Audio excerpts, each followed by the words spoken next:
motivo la gente tiende a radicalizarse en teorías de conspiración como Big Pharma? ¿Qué recursos recomiendas combatir la desinformación de estos temas en redes sociales? Que el problema es que son teorías muy agradables. Primero que nada, te simplifican un problema. Todo está mal por una sola causa. Segundo, te hacen creer que sabes más que los demás. Te dan una sensación de superioridad. Ustedes creen que las medicinas los curan. Pero yo sé la verdad. Yo soy superior a ustedes. Y porque es una forma, sobre todo una forma de supersimplificación. Y yo no creo que, o sea, para combatir la desinformación de estos temas en redes sociales, lo que recomiendo es la información, ¿no? O sea, lo que recomiendo es precisamente demoler las falsedades utilizando información. A muchas personas no les vas a llegar con eso, tenlo por cierto.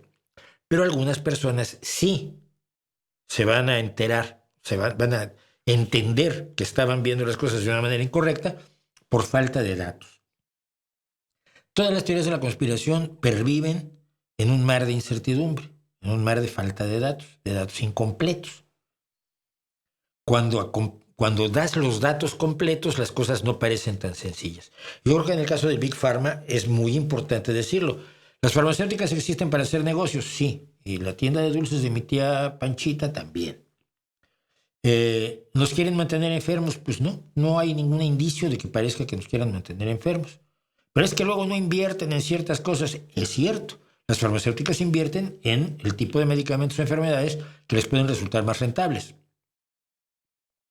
Por eso el Estado tiene que invertir en investigación primaria de muchísimos aspectos que no van a tocar las empresas y entre otros las enfermedades raras. Yo tengo un amigo que ha trabajado en enfermedades raras y que obtener el financiamiento de buena voluntad del Estado o de organizaciones caritativas privadas para la investigación de enfermedades raras que afectan a unos pocos de cientos o miles de personas en todo el mundo y que no son negocio. Para eso tiene que intervenir el Estado. Que las farmacéuticas siempre nos engañan. No es cierto. Que la ciencia está en nuestra contra. No, mira, ¿sabes cuándo se descubre que una farmacéutica comete una barbaridad? Cuando un científico interviene. Es decir, nunca ha habido un filósofo, un politólogo, un cura, un crítico estos de pancarta única, de esos que van a todas las manifestaciones con la misma pancarta, ¿no? Vive el pueblo. Se van. Del sindicato, vive el pueblo. Feminismo, vive el pueblo. Y siempre salen con la misma, tienen una pancarta, la tienen en casa, con eso salen todas las manifestaciones. Ninguno de ellos ha descubierto ningún fraude de las grandes farmacéuticas.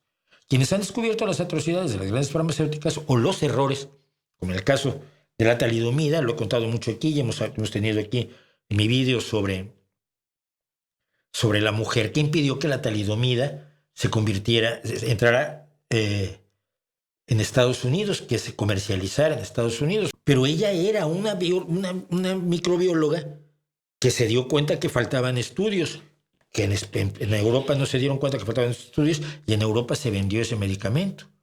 Pero no fue nadie más que otro científico el que los paró.